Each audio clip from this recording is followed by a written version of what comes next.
Howdy, Dan and Josh from the Acoustic Centre. What you just heard there was the fabulous sound of the Collings OM2H, an absolute flagship model for Collings guitars, one of the great small body guitars on the market today, certainly one of our best sellers from the Collings range. Joshy, what we'd like to do today is compare the OM2H standard with something we haven't seen a lot of, the incredible OM2H-T, part of the Collings traditional series. It's great to be able to sit down with two guitars like this and you know, put them off against each other and just hear the differences. That's correct, because it never happens. It's not often we have them both in stock at the same time. While they look pretty similar, these two guitars, there are subtle specs that make one different to the other. The traditional series, they are hand-voiced instruments. The tone woods are meticulously chosen. Each guitar is voiced to create that pre-war sound, that big, airy pre-war sound. They wanted to boost the low mids and create warm, rounded trebles. That's exactly what they've done. There's some other differences in specs as we go through too, but let's hear them one more time and then we'll do a swap. So let's do a swap. Here we go.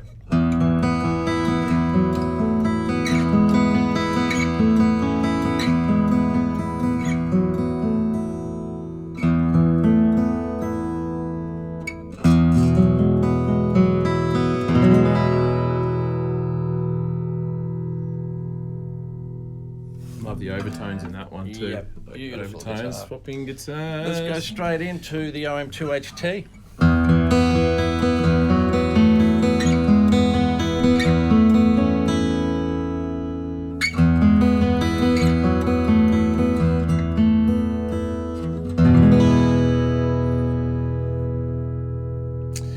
That's an OM, isn't it? That's an amazing sound. Yeah, and this just demonstrates what we often talk about with encouraging people to come to the shop is playing guitar is a tangible, immersive thing. It's like, sure, we're recording with a microphone. It doesn't quite demonstrate how far different these two guitars sound. And both incredible sounding guitars, but you really can hear the difference and feel the difference as soon as you sit and strum a chord. You know? Yeah. I didn't mention that this is actually an Adirondack top on this one as well, which is an upgrade. It does come standard with a Sitka top as this one. Other subtle features, what do you got? Well, saddle, of course, is a vintage style saddle The long in a saddle. belly bridge, as opposed to a drop-in saddle there. So you get a much wider string spacing when you get to the bridge here, and the neck starts out at the same width here, but gets wider, like classic vintage style neck.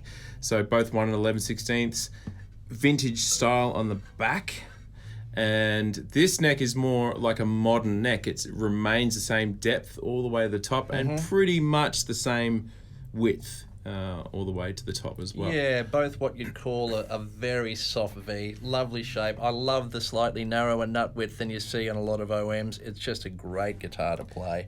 So both, you couldn't be unhappy with either of these guitars. No. If it was your guitar, you'd be pretty happy to own either of these. But yeah, they've definitely, that pre-war voicing is big, warm, round, and articulate at the same time. Let's swap them back for one more little taste. We'll do one more comparison. It's always quite remarkable how, you can get that much bass response, but clarity still. Sure. Without it being boggy. Yeah. So.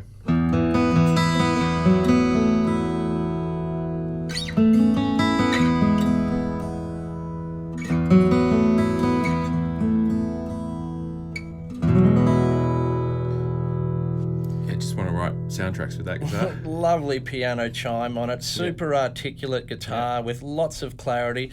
Let's go straight into this one again. See if we can hear a difference. Yeah, one more time.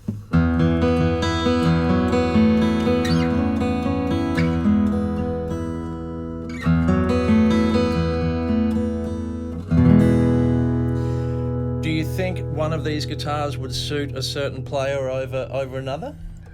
Well, I think in terms of feel, that certainly suits someone. So if someone's used to a modern style neck, this is the guitar you should stick with. If someone prefers this style neck, you should go for this guitar.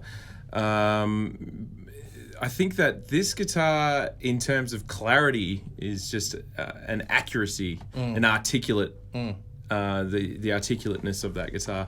Like as a recording guitar, that would be pretty special, you know. This one would probably suit, you know, just because it's a bit bigger and louder, you know, maybe if you're an ensemble player, you know, and you're playing with some other people, but you like a smaller guitar, Sure. because it just throws out a bit more sound. It that's does. for sure. A couple of other things we didn't mention. The T comes with an ultra-thin nitro finish, help that voicing.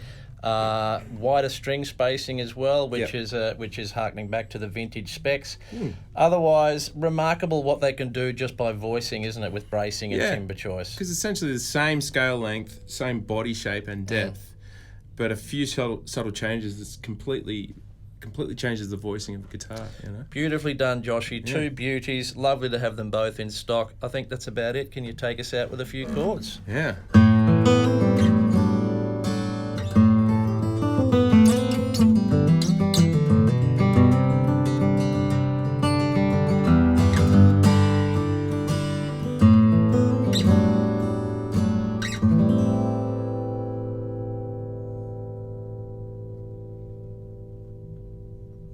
There you go. Well, one of the other things of note that we were talking about is that they're both. I've just lost it there. Sorry. You want to start again? Yeah, sorry. Okay. I've just lost it there. I was going to say something and I couldn't get it out. I am lost.